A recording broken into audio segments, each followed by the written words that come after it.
কোন জায়গাগুলোতে এই পরিবর্তনটা করে যাচ্ছি। এবং আমরা কিন্তু কোনো আইনই চূড়ান্ত করতে পারছি না, বরং আমরা মানুষকে বিপদে ফেলছি। সাইবার সিকিউরিটি আইন, এটার কথা কিন্তু এই মঞ্চে বসে আমরা বলেছিলাম যে ডিজিটাল সিকিউরিটি অ্যাক্ট বলে কোনো আইন থাকা উচিত না, এটা সাইবার সিকিউরিটি আইন হওয়ার কথা।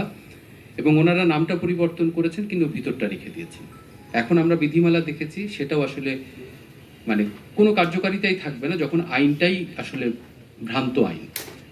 এর পাশাপাশি আপনারা দেখুন, আর্টিফিশিয়াল ইন্টেলিজেন্সের একটা পলিসি হয়েছে যেখানে আমরা ডেটা প্রোটেকশনের আইন করতে পারিনি এখনো, অথচ আর্টিফিশিয়াল ইন্টেলিজেন্স কাজ করবে ডেটাকে নিয়ে।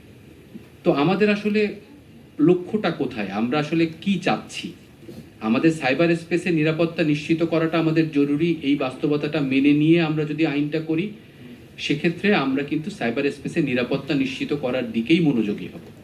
কিন্তু আমাদের যেটা দেখা যাচ্ছে যে আমাদের আইন করতে হবে এইটা ধরে নিয়ে আমাদের মূল উদ্দেশ্যটাকে আমরা আসলে ধরে নিয়েছি যে আমরা মানুষকে নিয়ন্ত্রণ করব, আমরা মত প্রকাশের স্বাধীনতাকে নিয়ন্ত্রণ করব, আমরা মানুষের ব্যক্তিগত তথ্য উপাত্তে ঢুকে পড়তে পারবো এবং সেগুলো দিয়ে আমরা তাদেরকে যে কোনোভাবে হেনস্থা করা সম্ভব সেটা আমরা করব।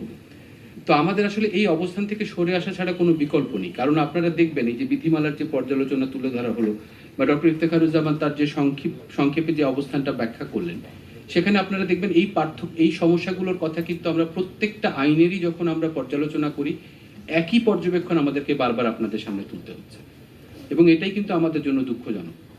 আমরা সাইবার স্পেসে নিরাপত্তা নিশ্চিত করা হোক, এটা অবশ্যই চাই।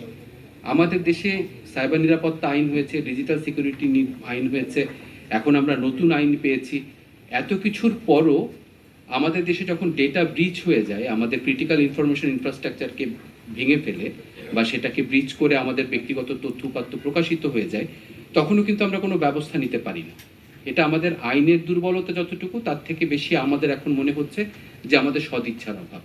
তো আমরা আশা করব সরকার এই বিষয়ে মনোযোগী হবেন এবং এই প্রয়োজনীয় আইনগুলোর ব্যাপারে সংশ্লিষ্ট সবাইকে সম্পৃক্ত করে আমাদেরকে একটি ভালো আইন উপহার দিবেন। আপনাদের যদি কোনো প্রশ্ন থাকে আমরা